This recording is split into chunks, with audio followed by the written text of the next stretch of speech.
we want to talk today about a basic history of Japan. Now, I've talked about bits and pieces of this as we've gone along, as we have talked about the samurai.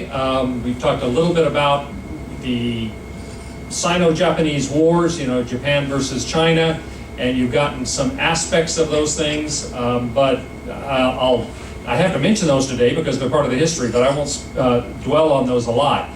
But as you have no doubt come to understand, oh, I didn't even realize I had that one in there.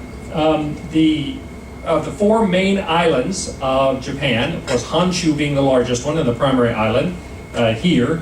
We have also visited Honshu, and we're going there again the next two stops, but we have also visited Kyushu in the south, Shikoku, which is the smallest, and if anybody's staying on for the Grand Japan, and then the last leg before we go to Seward, Alaska, it'd be great if you did, because it's nice to have faces we recognize, but we will be visiting parts of Hokkaido as well before we cross the North Pacific, so stick around. I'm sure, you know, if they don't have your rooms available, I'm sure you could double up with somebody else that's coming on this next trip. So, for free? For free? No. Sorry, no, because you know the food costs stuff. You know. Oh, I would pay for food. Well, speaking of Japan, we are not sure when the earliest people settled in Japan, but we do have indications, and especially since the Second World War. There have been a great many different sites that have identified as being Paleolithic, that we have early Stone Age settlements in Japan. There originally were apparently land connections, not only here in the Tsushima Straits, which would have connected the main landmass of Asia via Korea to the southern islands of Japan, but also up here, the Sugata Strait and the Soya Strait, would have had land bridges at one point that would have connected the northern part of the Japanese islands to the Asia mainland. And so we believe that people were able to come to the islands over land, or at the very least that the land bridges were complete enough that it was a fairly short boat trip across whatever water they had to. So we believe that people have been here probably for the last, again, since the early Stone Age, Paleolithic times. The two earliest civilized periods that we have that we really talk about as distinct eras are represented here on the right. There is the Jomon culture, which is particularly known by the pottery. I've mentioned before that ceramics, pottery, is one of the consistent human elements that marks civilization. They have, ceramics have been found, pottery of various kinds have been found in every civilization, that ancient civilizations that have been discovered, and that's one of the signs, because in order to have pottery, you know, a large jug of clay is not easy to transport from place to place, and so depending upon the size and whatnot, they're able to determine when communities became settled and when they were able to fire their pottery, which requires kilns. So the earliest period in Japan, the Jomon period, is named for the corded. You see the sort of lines in here? How many of you went to the National Museum when we were in Fukuoka? Okay. Did you see they had a large example of a Jomon pot that looked very much like that? Jomon literally means corded, and they have, the design is distinctively like cords on the ceramics, and that's the oldest settled period that we're aware of, somewhere between 10,500 and 300 BC. The next period, and that's a little hard to read, I turned it into red to try to make it easier, the Yayoi period. We have ceramics as well that is fired to greater temperatures, which is a more advanced technology. And we also have at that point in the Yayoi period, metallurgy, so that we have bells, metal bells and things of that sort. This is an example of that. The first written reference to Japan that we have is in a 1st century Common Era, or 1st century AD, document in China where Japan is referred to as Wo. So we know that by shortly after, you know, the turn of the first millennium, that is around 50 AD, we have the people of China recognizing Japan as a unique culture and country. The earliest imperial period, if you will, and it's not, Japan did not have a permanent capital at that point, but still it means where they had rulers who began to take over responsibility as ruling larger areas. is the Yamato period, which was from the 4th to the 9th centuries. It was right in the middle of that, in the 6th century, that Buddhism came, it had traveled from India to China, and in the process it changed quite a bit, as I've talked about under the religions lecture, from China to Korea, and then in the mid-6th century from Korea to Japan. And so Buddhism became a major influence in Japan during that time. In fact, in the middle 6th century, there was a prince of the Yamato family, Prince Shotoku, who took it upon himself. He became a Buddhist scholar. He wrote commentaries on Buddhism. He gave lectures on Buddhism. He built Buddhist temples. So not long after Buddhism came to Japan, there was a member of the royal family who was really pursuing Buddhism as a scholarship and advocating it and really working to try to extend it. It was during this time in the Yamato court that they identified themselves as the Kino, or the Emperor of Heaven, at the center of the court of the Japanese court. And so that's why we begin to think of it as an imperial period. They had a strict hierarchy during that period of time. Again, these were all signs of advanced civilizations, or civilizations becoming more advanced. They had 12 different ranks and people wore different colors in order to represent the rank they were part of. It was during this same period, it's sometimes called the tumulus period, or tomb period, because especially around the Osaka area, and it was around Osaka that the earliest capitals really formed. Osaka, Nara, later Kyoto, but areas around here.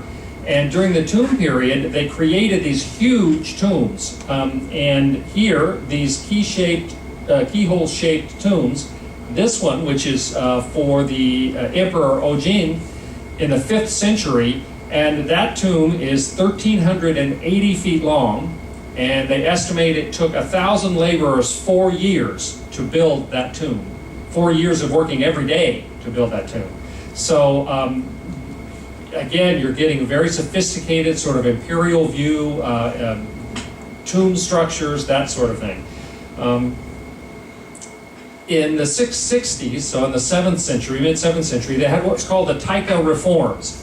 The Taiko Reforms did several things. One, they established in a legal form the authority of the emperor and of the royal family, and also they set up what's called the Ritsuryo system. Ritsuryo was something they had adapted from China, which both gave specific structure to the government, which is the Ritsu part, and then Ryo is the administrative and civil codes.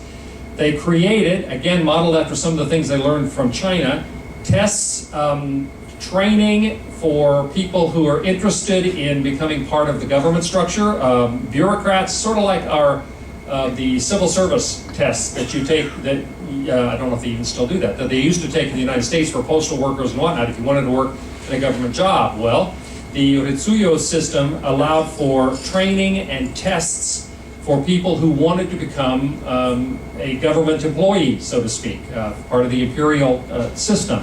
And every year they would be reviewed and sort of retested, and their placement would be dependent upon their continuing to be able to understand both the system of ethics and law that existed, and so their positions were dependent upon that. As they got into that system, it was one of the first times ever, one of the only times ever, where it was possible to really advance in government positions purely by merit. If you proved that you knew the law, that you did well on the tests, that you were performing your job well, you could move up. Whereas at other times, not only in Japan but in other countries, it was much dependent upon where you were in the social structure. What level of nobility you were part of, etc. But during this period of time in Japan, they really were able to proceed up the ladder based upon their own capabilities. It was during this time too, the Ritsuryo system took all of the land and said it belonged to the state, which in effect means it belongs to the emperor. The emperor divided it up according to people and gave them the right to grow it. In fact, initially, they divided up the land, redivided the land every 6 years. Later on, that became too much work, so they made it every 12 years. But they would give land or assign land to children at 6 years old and say for the rest of their lives they would grow on that land. And people were taxed based upon the product. They were taxed rice, particularly. They would provide rice, a percentage of their crop, fairly low percent actually, in taxes, but then they also were obligated to provide a head tax based upon the people working the land, and that was more onerous. That was a much bigger tax. But then they also had to provide, in some cases, either military service or civil service in some building projects and things like that. So that's how the people were taxed. Exceptions for this taxing were for temples, for shrines, and as various gifts to imperial staff or favored servants. They had a difficulty after a while, though, that the Rasurio system did not provide for increasing the amount of land being cultivated.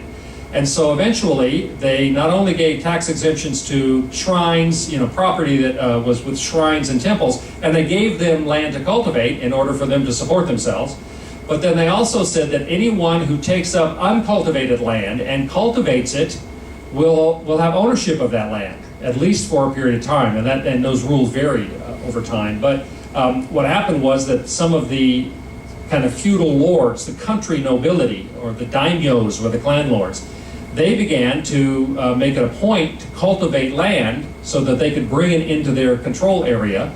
And also, in some cases, they would build shrines or temples on land they owned, which automatically would give them tax-free status for that land. So over a period of time, while the Rasurio system worked very well for a while, eventually the exceptions to the taxing ended up really limiting the amount of rice that was being sent to the capital and increased the wealth and the power of the various clan lords or daimyos in the various areas. Now prior to the Nara period, that I'm going to talk about in a second, the Nara period, beginning in 710. Prior to this, every time an emperor died, they would move the capital city because they felt like to continue in the city where a previous emperor had ruled and died was a jinx, it was bad luck. And so they would move the city. Finally, in 710, they moved to Nara, which is, as you will know, is not too far away from Osaka. This area, again, was where the original capitals generally were. They were moving from place to place, but not too far afield. But they moved the capital of Nara, made it the permanent capital. Eventually, they got over this idea of moving the capital every time the emperor died. And it was during this period of time that the culture, especially the Buddhist culture, really began to flourish. The Rasurio system was working fairly well up until this time. There was social mobility based upon merit. The emperor, Shomu, funded Buddhist temples and Buddhist halls, pagodas in each of the provinces. The monks and nuns that were supported at these locations were specifically given, their job was to pray for the well-being of the state. So they were to pray for the emperor and the court and the nation. That was their job, and so they were supported by the government for that. Some of the grand illustrations of Buddhism, like the Daibutsu, which is the great Nara Buddha, some of you I think saw that, were built during that time. And the problem was that the Buddhist emphasis by the Emperor Shomu and others came back to bite them, because Buddhism became so powerful in Nara that the various Buddhist monks and leaders of the Buddhists were trying to take over. They were trying to increase their influence over the government. And so eventually, in 794, the emperor decided to leave Nara and leave that really concentrated focus of Buddhism there, because it was trying to interfere with the government, and move it to Kyoto in 794. But during this period of time, one other important thing happened for the history, and that is the Emperor Shomu married the daughter of the daimyo of the Fujiwara clan. I talked the other day about the fact that Fujiwara was always one of the most powerful families, and when they had a daughter of the Fujiwara daimyo marry the emperor, that means that the next son, who would be the next emperor, was the grandson of the head of the Fujiwara clan. This became a pattern that lasted for hundreds of years, where the Fujiwara, and when the son was born, the grandfather, the Fujiwara daimyo, was named regent, meaning he basically was taking care of everything in the name of the emperor. Well, it became for a long period of time that the Fujiwara regents, grandpa, was really running the government. They were responsible for, really had all of the control, and because they continued to provide young wives for the young emperors as they came up, then they continued to be the regents and continued to be in charge. And so they ran Japan for a very long time. In 794, when they moved to Kyoto, it's the start of a new period called the Heian period. It was during the early Heian period, and the Fujiwaras are controlling the imperial family in Kyoto. More and more of the responsibility was being pushed out to the daimyos. Remember, they're taking over more land, they're having more income, they're keeping part of the taxes. And so the daimyo and their samurai warriors, their armies, began to take more of the taxes. They began to take more authority, more power. And during this period of time, that early in the Heian period, we have the first child emperors, where an emperor would die and leave a child, or in some cases, they began a period in around just after 1000 called the period of the Cloistered emperors. What they would do is the emperor at a certain period would formally abdicate in favor of perhaps a younger, a son, but a son that was not very old. They would join the Buddhist monastery. They would become a monk, but they would continue to run the country as a cloistered emperor. They were technically regent, but they would be in charge over everything, even though they technically were Buddhist monks. And so there was the thing you need to realize is during this period of time, whether it was the Fujiwara daimyos or it was the cloistered emperors, there was always somebody else running things behind the emperor's throne. And the emperors themselves quite often did not have the authority you would expect that an emperor might have. It was during this Heian period as well that the Shinto, as the folk religion, the national religion of Japan, and Buddhism, which had been so heavily promoted, began to really be merged. There was a syncretism, as it's called, where the two religions became one, and the name for that is Shinbutsu Shugo. And in Japan, most people the majority of people are Shinto, but they will also practice Buddhist practices, and most are buried as Buddhists. And so it was during the Heian period that you got this combination of Shinto and Buddhism as being the dominant religion. So during the time in the Kyoto capital, the Heian period, it was about 400 years that really was, despite the fact the emperor was losing power and much of the power was being pushed out to the regional clan lords, the daimyos, for 400 years there was a real growth of religious art, culture. All of these things really developed during this time, and the Heian period is seen as one of the most flourishing culturally. But at the same time that was happening, the emperor was losing power, and the clan lords, the daimyos, were getting more and more power, until finally, the daimyos were always in competition with one another. They all had their samurai armies. They would be fighting back and forth. I mentioned this once before. Anybody who's ever been associated with military leadership knows that one of the greatest difficulties you have if you have an army, and that is, what if that army doesn't have anybody to fight? Well, then they'll look for somebody to fight. That's the reason on military bases. I grew up on army bases. I was not in the military myself, but that's the reason that people on a military base, if they're not involved in action, they'll say, "Okay, I want you to paint all the rocks around this parking lot white." Right? People are nodding. You've been there. And then, okay, paint them again. All right, I'm not happy with that. Paint them again. The point is, you always have to do something to keep them busy, because people who are trained in military will get themselves in trouble if you don't give them something to do. Well, that was exactly what was happening with the samurai and the daimyos, is they were beginning to fight each other, and there was this conflict back and forth and back and forth. Finally, major conflict broke out in the 1100s, in which the various daimyos went to war against one another. Eventually, it came down to one, besides the Fujiwara, another very powerful family were the Tairas. And the Tairas and the Minamotos and Tairas got together, and they basically kicked the Fujiwaras out. But then the Tairas started doing exactly the same thing the Fujiwaras had done, and that is try to take control of the emperor's power behind the throne.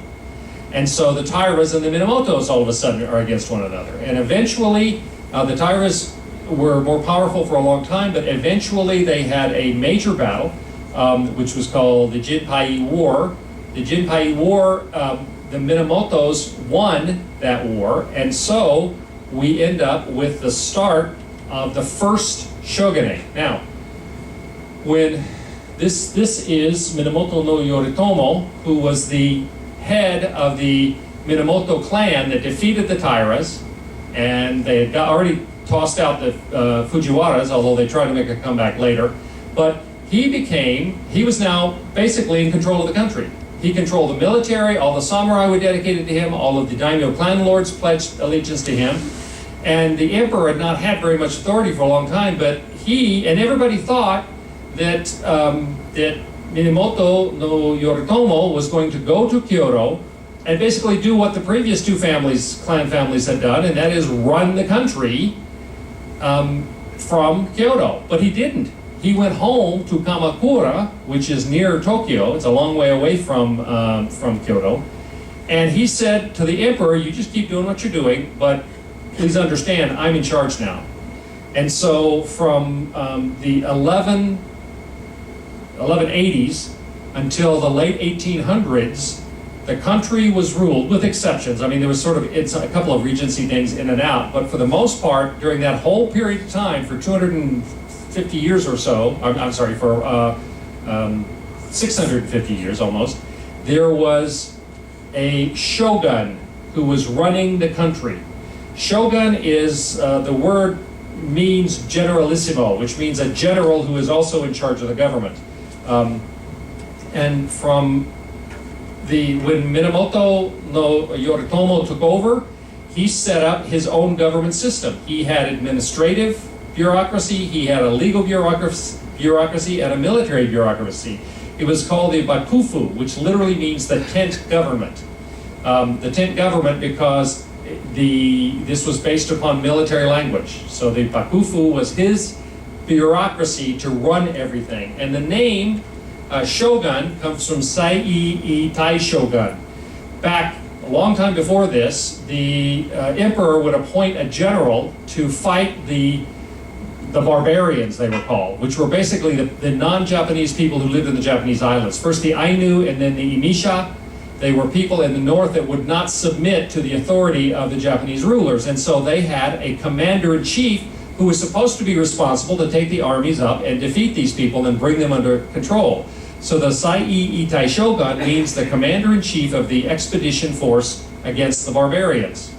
The shortened version of that, Shogun, is the title that Morimoto took for himself, that he was basically the generalissimo. He was the general of the troops, which is what Shogun means, and yet he was running the whole country. He wasn't just the military leader, he was the government leader as well. So he ran the country starting in the late 1185,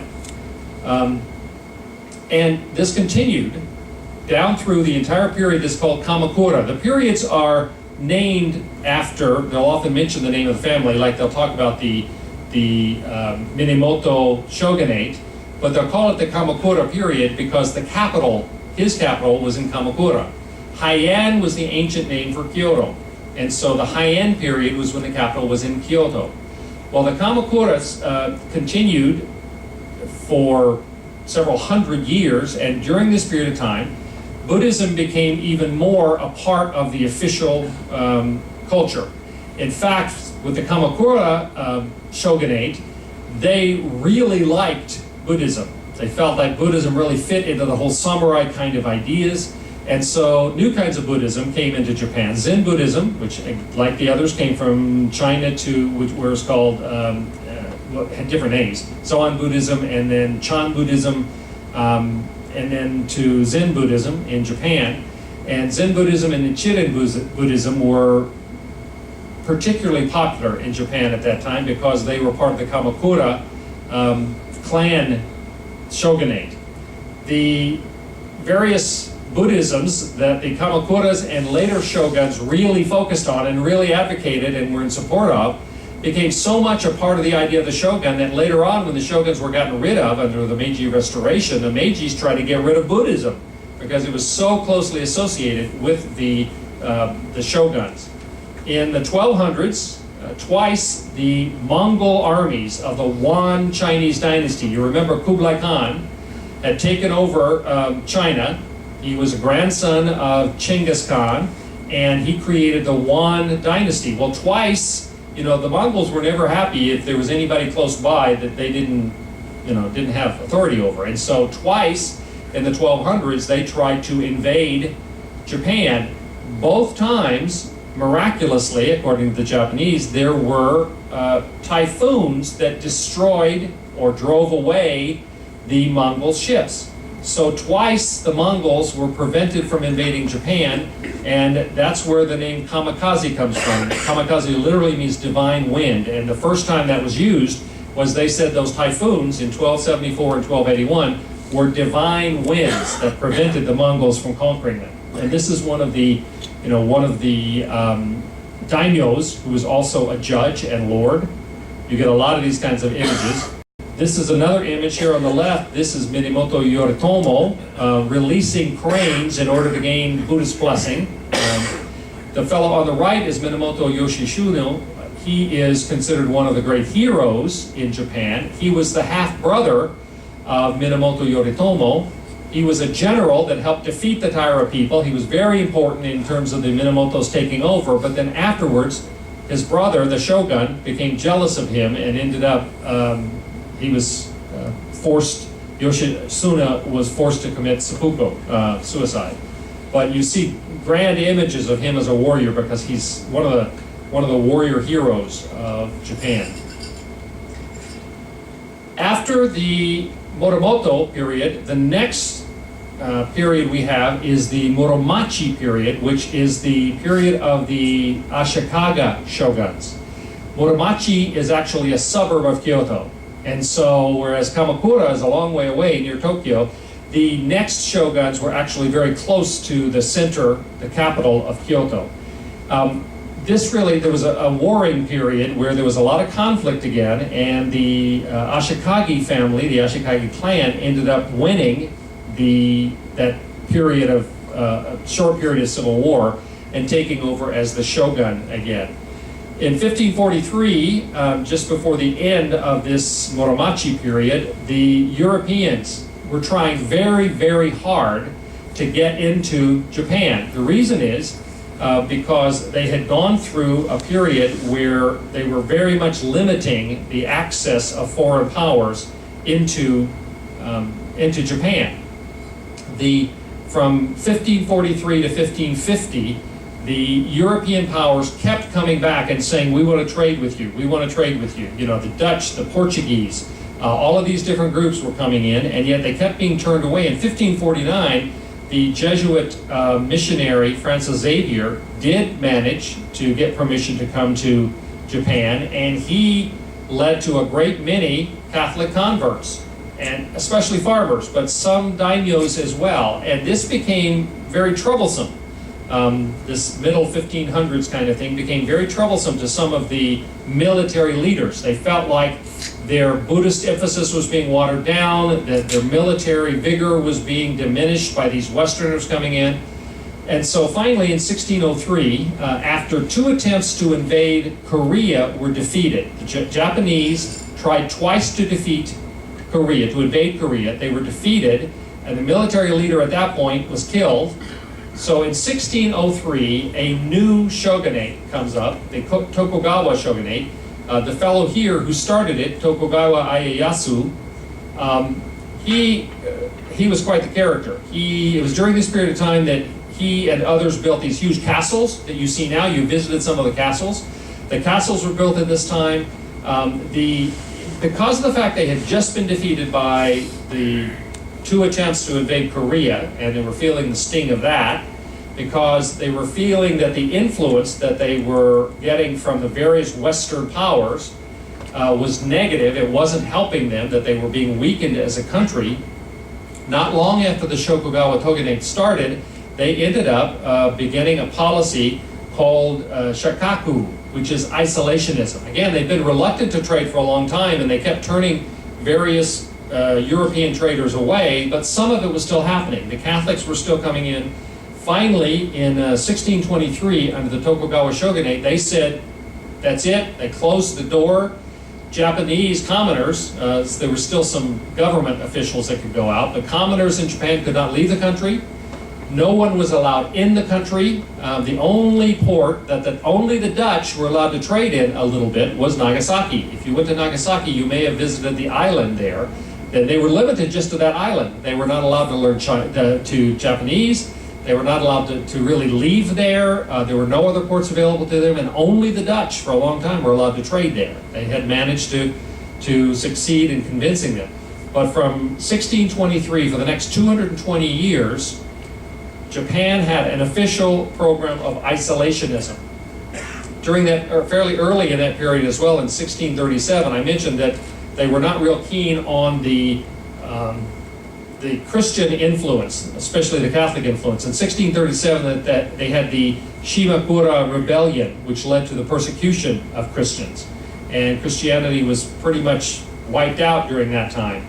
From that period, that's why today, even though Christianity had started out fairly strong, especially the Catholic Christianity in Japan, today you still have only about 2% Christians in Japan, because there have been a couple periods where it was pretty rigorously persecuted, and they tried to get rid of it because they thought it was a bad influence. And I mentioned before that some of the samurai armies were very large. The battle in which the Tokugawa Shogun took over from his predecessor was the Battle of Sekigahara. The Battle of Sekigahara involved 200,000 warriors and their retainers battling against each other.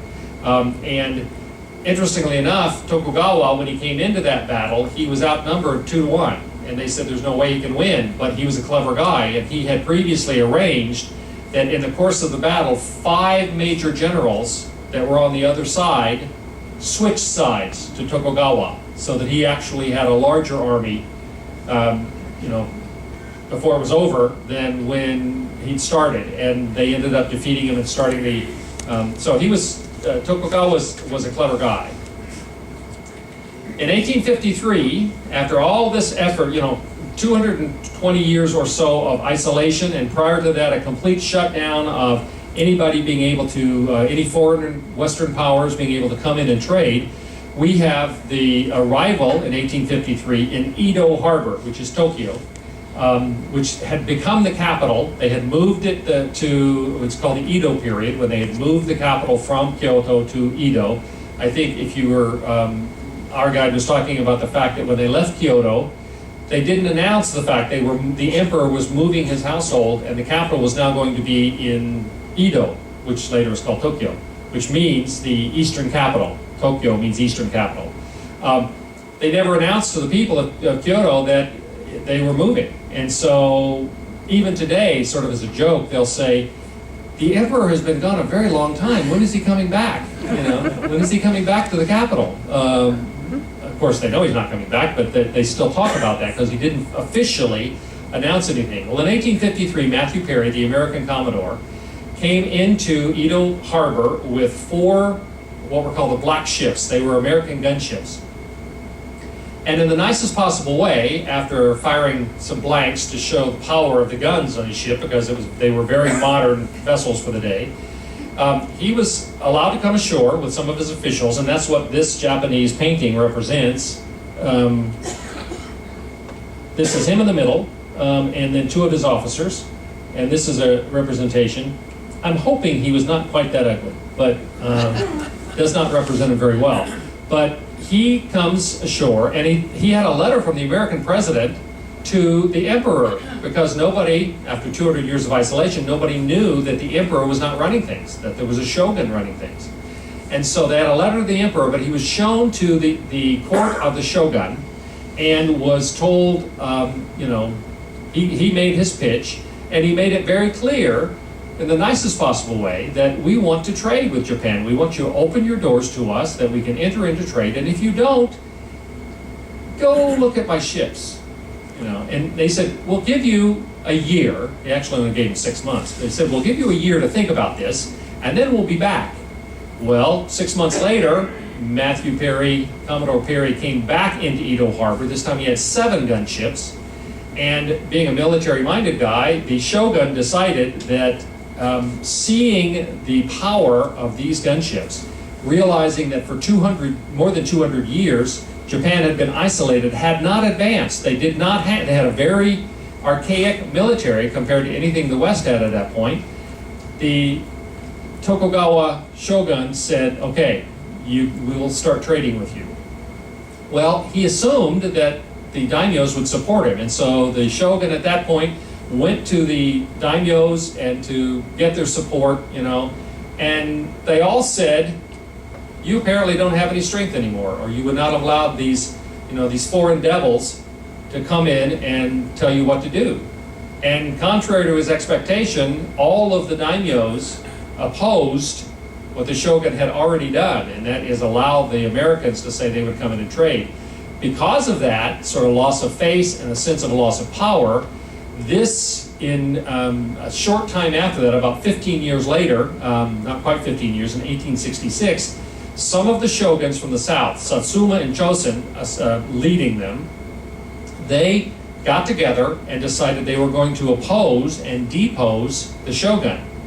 They got support from other daimyos. They were successful in deposing the shogun. The shogun eventually abdicated his role. And if you went to, how many of you went to Haijojo Castle yesterday? Okay, it was a residence, and they have models in there in a big room where the shogun abdicated his authority and said, I step down and I give my authority to the emperor. Well, his assumption was if he did that voluntarily that he would still be a leader among the daimyos. Well, very quickly they all took his land away from him, gave him a house to live in and nothing more, and he had no authority and no power at all. And so at that point, at the end of that war, the Meiji Restoration occurred. The Meiji emperor, after hundreds of years of the shoguns being the real authority, the emperor was put back in charge, and it's called the Restoration because they restored the power of the emperor. And again, I've shown this picture several times because this is one of the most critical pivot points in Japanese history. You will notice the very Western clothing that they're wearing. Western in terms of this is what the Western, what they would have worn in Britain at that time. This is the 1880s. And so with the Restoration in 1866 to 68, we then have the Meiji Imperial period, the Meiji era, and the Meiji Emperor decided that he was immediately going to modernize Japan. Seeing what the Western powers had, the military, the manufacturing, all of the arms that they had, he launched a campaign, and over the next 50 years, less than that even, more like 30 years, they radically changed Japan. One of the things he did was to much to the dismay of the daimyos that had supported him, he got rid of the feudal system. There were no more daimyos, no more clan lords, no more samurai. The samurai were demoted. They were called shigozen after that, which means warrior families, but they had no right to carry the 2 swords anymore, the daisho. They had no more rights to execute any commoners that didn't show them proper respect. They basically were retired. And he got rid of the samurai because he wanted to have a modern conscription army where he could draft people into it and control the size and the organization of the military. And then from that point, they began manufacturing. But as we've talked about before, the problem that Japan had in wanting to become a manufacturing leader and to have powerful, steel ships and cannon and all of that was they had no steel, no iron to make steel. They had no coal, they had no oil. So they start looking around for where they can get those things, and they find that all of those things are available in Japan, in Korea, and in Manchuria, the 2 closest land areas. Well, during Imperial Japan, under the Meiji, they did the modernization, industrialization, but they had to trade for resources. They wanted to get control of Korea, but China was really controlling Korea. In 1894, the start of the first Sino-Japanese War was to gain control of Korea and the resources there. And Japan won that war to everyone's surprise, except maybe the Japanese. They defeated the much larger power of China and their larger army because China had not succeeded in modernizing and Japan had. Then, 10 years later in 1904, after they defeated China, Russia comes in and gets Western European powers to support them in saying, no, you can't, even though China said you could take over part of Manchuria, you can't. And Russia also moved down into the northern part of Korea. And they refused to even take Japan seriously enough to negotiate with them. And Japan got tired of asking and just said, if we don't do something, they're going to take all of Korea, they're going to take all of Manchuria, we're not going to have anything after having fought a war for this. So in 1904, there is the Russo-Japanese War, in fact, in which Russia and Japan fight a war.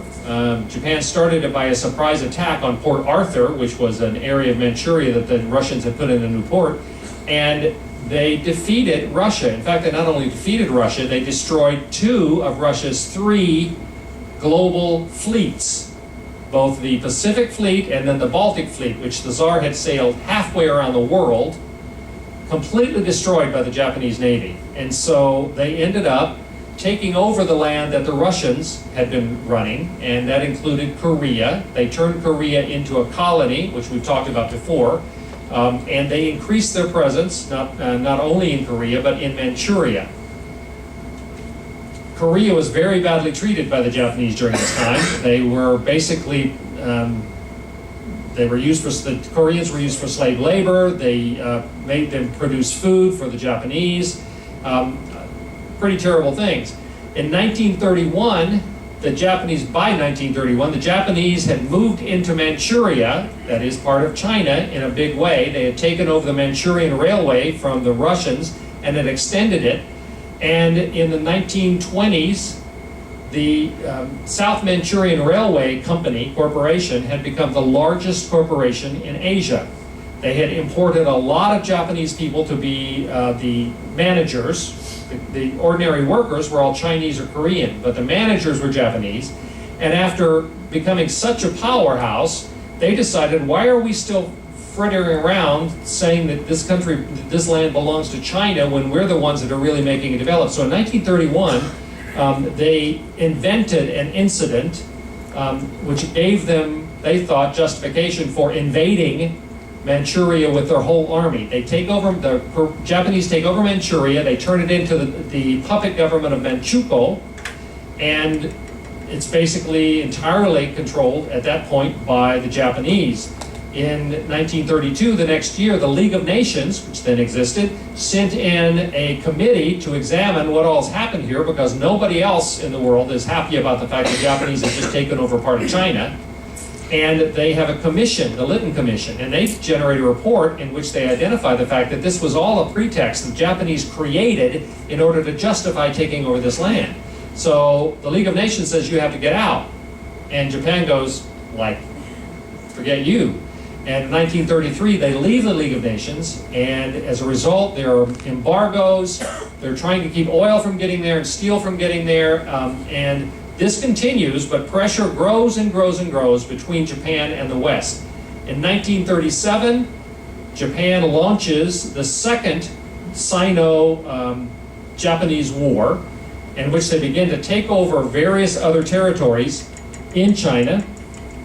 This is Manchukuo up here, but they begin to take over other areas here, and then this, by many people, is thought to be the start of the Second World War in many ways, because this slides into the Burma, India, China theater of the Second World War.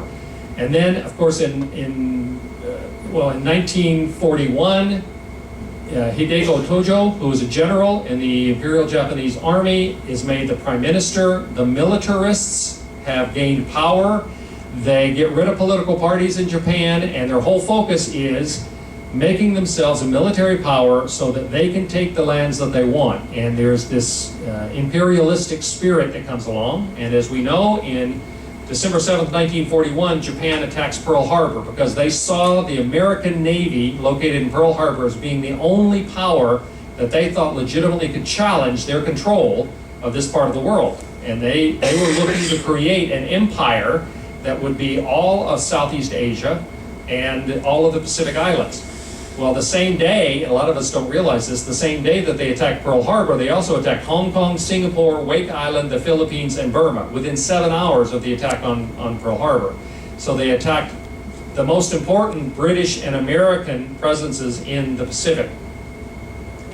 Through from the end of 1941 until May of 1942, the Japanese seemed to be unstoppable, and they were spreading across the Pacific. But then eventually, in May of 1942, June of 1942, the Battle of Midway, the Japanese Navy loses 4 of their their capital aircraft carriers, most of their experienced pilots in that one battle. They'd also been stopped at the Battle of Coral Sea before that, in which they were trying to cut off Australia. Those are the first 2 times that the Japanese had been stymied. Well, the Battle of Midway was such a turning point because they destroyed so much that was important in the Japanese Navy and pilots that that was the start of the move back of the Allied powers back across the Pacific from Pearl Harbor, again Midway in June of 42. There were 2 thrusts. Admiral Nimitz and the American Navy pushing across the center and island hopping from one island to the next. I'm going to talk about this tomorrow night more when I talk about the Pacific War. And then General Macarthur, who had left Philippines when it was overtaken and gone to Australia, with Australian forces and other Allied forces coming back up to the Philippines. So this is the effort that they made. During this time, Okinawa was the last major battle of the Pacific War. It was also the bloodiest battle of the Pacific War. The closer the Allies got to Japan, the main islands of Japan, the bloodier the fighting, the more extreme the Japanese military was in their efforts to try to defend against attacks. So that in the last 3 months of the Pacific War, there were more fatalities than in the previous 2 years. And it seemed to be getting worse and worse and worse. So that the Allies made the decision, and they had firebombed 67 major Japanese cities. There was no surrender. It was getting more and more difficult. There were estimates that it was going to take as many as 2 million American lives and 5 to 10 million Japanese lives to invade the main islands, which is the plan that they had, Operation Downfall. But then, with the development of the atomic bomb on August 6th, they dropped the bomb in Hiroshima. 2 days later, August 8th, the Russians, after having promised to join the battle against the Japanese within 1 month after the Germans were defeated. The Germans had been defeated a month earlier. They invade Manchuria to attack the properties that were controlled by Japan. Then the following day after USSR invades, the August 9th, Nagasaki is bombed. 5 days later, on August 14th, the Emperor, they play a recording of the Emperor accepting with grief the proposed unconditional surrender from the Allies. There was much opposition to that. There was opposition at many different levels, from senior military, from junior military, from students. There were coup attempts. They did not want to accept a surrender, primarily because they thought that the Allies would get rid of the Emperor and would completely change the Japanese way of life. It turns out they didn't do that. But on September 2nd, the formal signing of the peace treaty aboard the USS Missouri, and the Allied representative of that was Douglas MacArthur, who was the senior commander of the Allied powers in the South Pacific.